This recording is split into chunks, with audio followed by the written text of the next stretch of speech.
atau ratusan, gue udah ribuan show. Dan selama gue ribuan show, izin dan royalti itu selalu dibayar sama penyelenggara. Gue itu selalu biaya di luar honor apapun itu yang timbul berdasarkan perjanjian itu ditanggung sepenuhnya, ada tulisan sepenuhnya oleh selalu dibayar sama penyelenggara. Kayak di pasal 23 ayat 5 di sini dibilang bahwa setiap orang dapat melakukan penggunaan secara komersil ciptaan dalam suatu pertunjukan tanpa meminta izin terlebih dahulu kepada pencipta dengan membayar imbalan kepada pencipta melalui lembaga manajemen kolektif. Terus ada lagi di pasal 87-nya dia bilang tidak dianggap sebagai pelanggaran undang-undang ini pemanfaatan ciptaan dan atau produk hak terkait secara komersil bla bla bla bla asalkan telah memenuhi kewajiban sesuai perjanjian dengan LMK. Jadi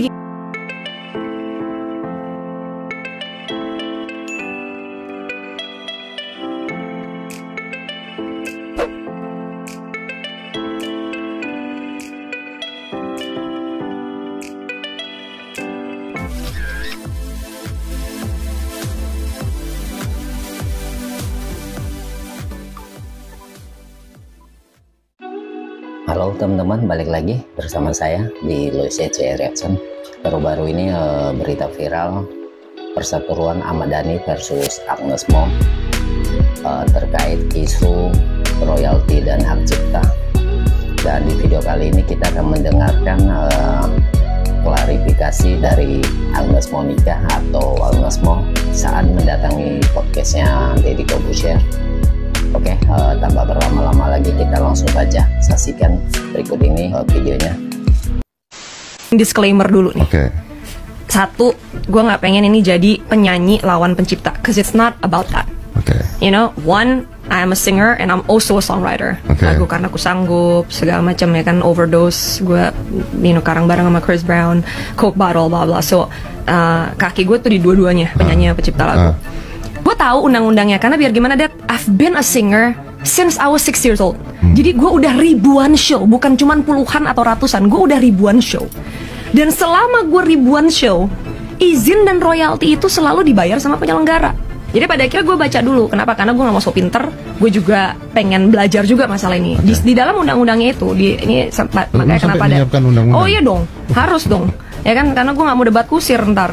Kayak di pasal 23 ayat 5 di sini dibilang bahwa setiap orang dapat melakukan penggunaan secara komersil ciptaan dalam suatu pertunjukan tanpa meminta izin terlebih dahulu kepada pencipta dengan membayar imbalan kepada pencipta melalui lembaga manajemen kolektif. Terus ada lagi di pasal 87-nya dia bilang tidak dianggap sebagai pelanggaran undang-undang ini pemanfaatan ciptaan dan atau produk hak terkait secara komersil bla bla bla bla asalkan telah memenuhi kewajiban sesuai perjanjian dengan LMK. Jadi gini, kalau dia bilang bahwa gue dihukum karena tidak ada izin, itu jelas sudah tidak valid. Karena dalam undang-undangnya aja udah bilang bahwa kita boleh menggunakan itu tanpa izin asalkan kita bayar royalti kepada LMK. Ini lu tuh bukan bikin show tunggal, bukan? Gue diundang perform di acara orang. Diundang di acara orang. Perform di acara orang, orangnya jual tiket gitu ya? Iya. Betul ya? Iya. Oke, artinya kan lu nggak peduli tiketnya berapa? Nah itu dia. That's exactly my point. Bahwa secara logika mau tiket laku nggak laku lu dibayarnya sama dong? Exactly. Karena fee penyanyi adalah upah jasa perform untuk gue perform. Nah sementara 2% dari penjualan tiket sekarang logikanya yang tahu penjualan tiket kotor tuh siapa? Logikanya lu juga nggak peduli kan? Iya, dan itu yang tahu, yang punya profit itu kan bukan penyanyi, bukan pedulinya tuh hanya di mental. Karena kalau nyanyi nonton 3 orang oh iya dong, mental kena. Kalau peduli nonton ratusan atau ribuan kan mentalnya bagus. Tapi kan kita nggak peduli karena kira mau ada yang nonton kayak nggak ada yang nonton. Betul. Kayak dibayar sama. Betul. Istilahnya mau nyanyi lagu yang itu atau mau lagu yang ono ya tetap harganya juga sama kan. Jadi sebenarnya nggak ada hubungannya gitu loh. Di situ ya emang I came there as a performer melakukan kewajiban gue. Nah itu makanya kenapa balik ke pertanyaan lu tadi, siapa yang harusnya membayar royalti itu? Lah sekarang kalau tarif royaltinya adalah 2% dari penjualan tiket kotor, ya berarti kan yang membayar harusnya penyelenggara. Kecuali kalau kita bikin show tunggal dan kita sendiri penyelenggaranya. Jadi itu bisa, istilahnya bisa nggak artis ya? Bisa. Kalau artisnya ya jadi penyelenggara kan kayak gitu. Ini anggap aja gini deh, ini show kawinan gitu kan? Iya, kan, gitu ya kan. Jadi gue di situ diundang gitu. Nah, tapi kan ada berita yang mengatakan bahwa pihak pembuat acara mengatakan bahwa sudah bilang, benar nggak sih? Itu bohong. bahwa ada kontraknya bilang bahwa izin dan royal itu bohong. Pernyataan palsu. Iya, itu tidak benar. Semuanya tertulis bahwa besar honor sekian. Pokoknya kita terima bersih gitu, iya, intinya betul, gitu kan. Betul. Intinya gitu kan. Terus di situ ada tulisannya lebih jelas lagi, biaya lain yang timbul dari perjanjian ini bla bla ditanggung oleh pihak pertama penyelenggara sepenuhnya. Oke. Kenapa orang ini tidak mintanya ke penyelenggara sekarang? Ya, sekarang itu pertanyaan gue juga. Sekarang itu pertanyaan gue juga. Iya dong, kalau memang ada, gue nggak tahu nih ya, ini kan ada PP-nya dan sebagainya.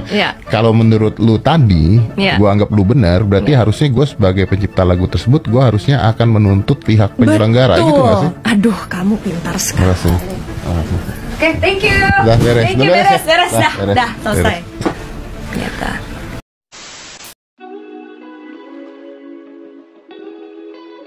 Iya ya, kita bingung ya. Seharusnya meminta izin dan membayar royalti ke pencipta lagu, ya seharusnya semuanya diurus sama pihak penyelenggara acara ya. Yang namanya penyanyi hanya dibayar upah perform, jasa perform. Ya untuk hal-hal lainnya ya nggak pusing ya. Semua udah diurus sama pihak penyelenggara. Dan ini dendanya ini luar biasa ya, nggak ngotak juga ya dan ini sampai penyanyi senior Melly Goeslaw angkat bicara terkait kasus kisru royalti dan hak cipta Ahmad Dhani versus Agnes Mo.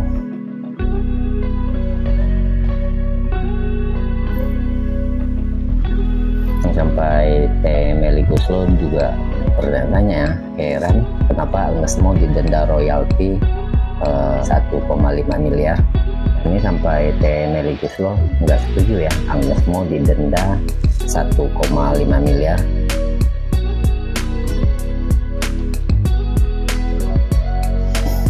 Dan yang menjadi pertanyaan kita, selama 10 tahun ini kok tiba-tiba ucuk-ucuk baru sekarang ini ya menuntut mempermasalahkan hak royalti, kecuali artis tersebut yang membuat konser tunggal, dan ya itu wajar ya dituntut dan didenda royalti dan hak cipta. Dan dalam hal ini kan Agnes Mo ini hanya bisa dikatakan ya jasa ya, sebagai penyanyi hanya dibayar jasa perform di acara tersebut.